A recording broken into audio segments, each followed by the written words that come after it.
plein de bonté pour nous. Alors je vous demande ceci. Offrez-lui votre personne et votre vie. C'est le sacrifice réservé à Dieu et qui lui plaît. Voilà le vrai culte que vous devez lui rendre. Ne suivez pas les coutumes du monde où nous vivons, mais laissez Dieu vous transformer en vous donnant une intelligence nouvelle. Ainsi, vous pourrez savoir ce qu'il veut, ce qui est bon, ce qui lui plaît, ce qui est parfait. Dieu m'a donné gratuitement ses bienfaits. Je peux donc dire à chacun de vous, ne vous croyez pas plus important que vous n'êtes, mais que chacun se juge comme il est, selon la mesure de foi que Dieu lui a donnée en partage. En effet, dans notre corps, il y a plusieurs parties, et elles ne font pas toutes la même chose.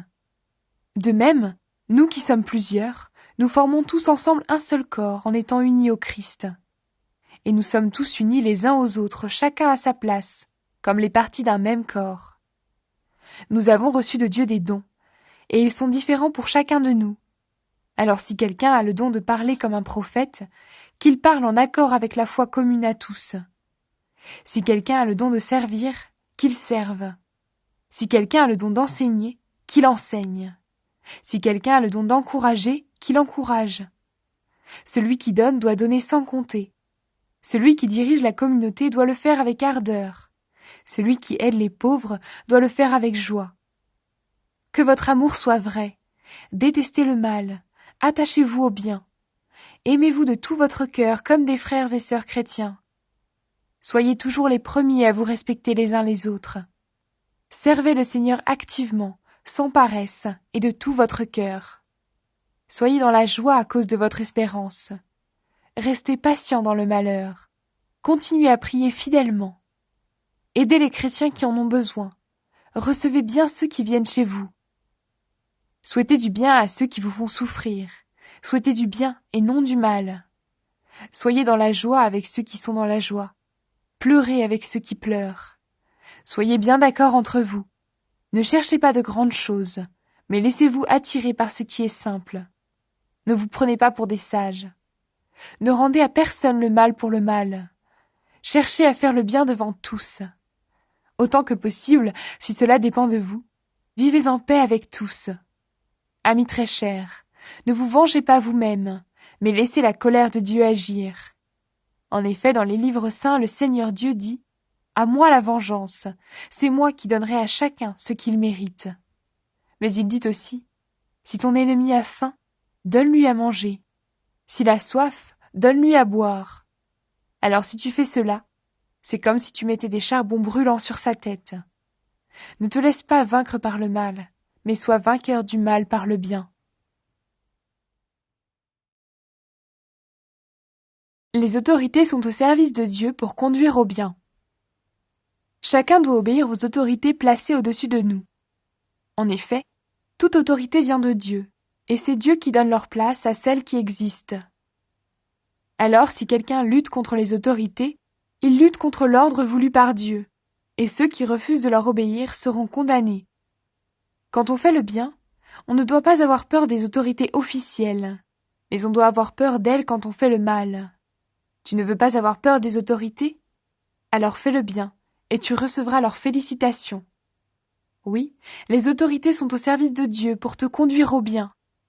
Mais si tu fais le mal, tu dois avoir peur, car les autorités ont le pouvoir de punir, et ce n'est pas pour rien.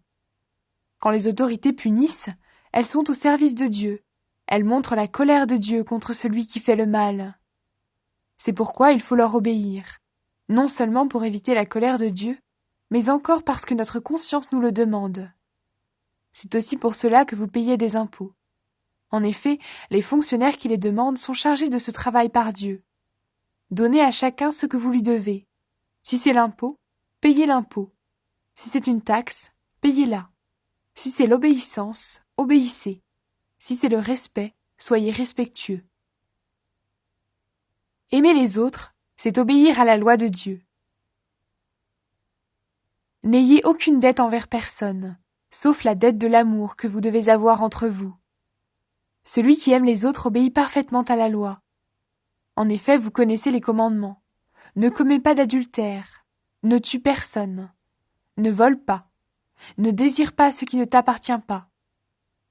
Ces commandements et tous les autres sont contenus dans cette parole. Aime ton prochain comme toi-même. Quand on aime, on ne fait aucun mal à son prochain.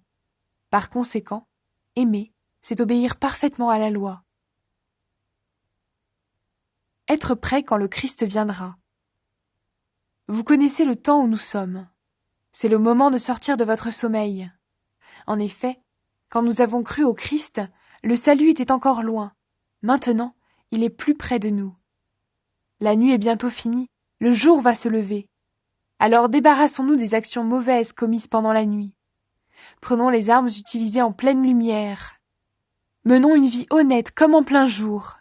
Évitons de trop manger ou de trop boire. N'ayons pas une vie immorale. Ne nous conduisons pas n'importe comment. Évitons les disputes et les jalousies. Soyez semblables au Seigneur Jésus-Christ. Ne vous laissez pas entraîner vers le mal par vos mauvais désirs. Ne pas juger les autres pour une question de nourriture. Accueillez celui qui n'a pas une foi solide. Ne critiquez pas ce qu'il pense. Par exemple, quelqu'un croit qu'il peut manger de tout, mais quelqu'un d'autre qui n'a pas une foi solide mange seulement des légumes.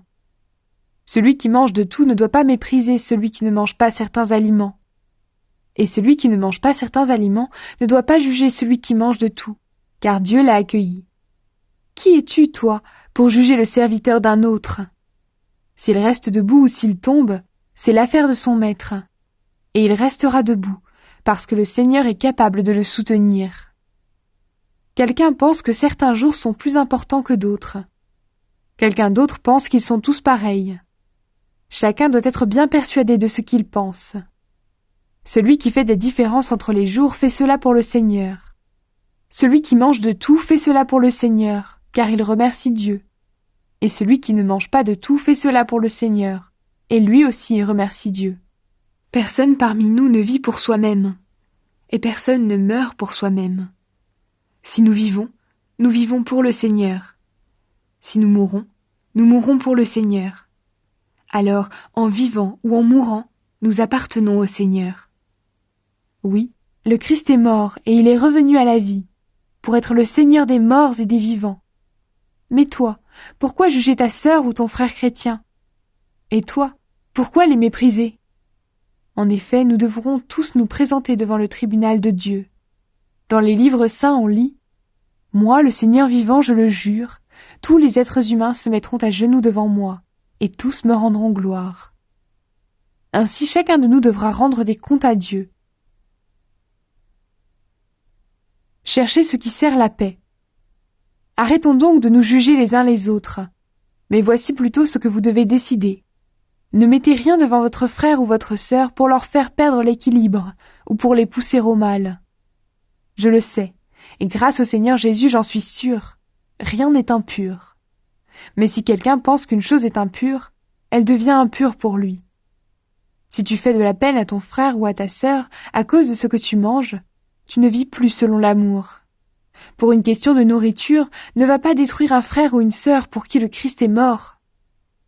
Ce que vous jugez bon pour vous, cela ne doit pas donner aux autres l'occasion de le trouver mauvais. En effet, le royaume de Dieu n'est pas une question de nourriture et de boisson. Le royaume de Dieu, c'est la justice, la paix et la joie données par l'Esprit Saint. Celui qui sert le Christ de cette façon plaît à Dieu, et les gens lui donnent raison. Alors cherchons ce qui sert la paix et ce qui construit la communauté. Ne détruis pas le travail de Dieu pour une question de nourriture. C'est vrai, tous les aliments sont purs, mais manger quelque chose qui pousse les autres au mal, ce n'est pas bien. Ce qui est bien, c'est par exemple de ne pas manger de viande, de ne pas boire de vin, en un mot, de ne rien prendre qui peut faire tomber dans le péché ton frère ou ta sœur. Ce que tu crois sur cette question, garde-le pour toi devant Dieu. Il est heureux, celui qui ne se sent pas coupable quand il décide d'agir. Celui qui mange un aliment en n'étant pas sûr de bien faire, celui-là, Dieu le condamne. En effet, il n'agit pas en accord avec sa foi, et quand on n'est pas en accord avec la foi, on commet un péché. Suivre l'exemple du Christ. Nous qui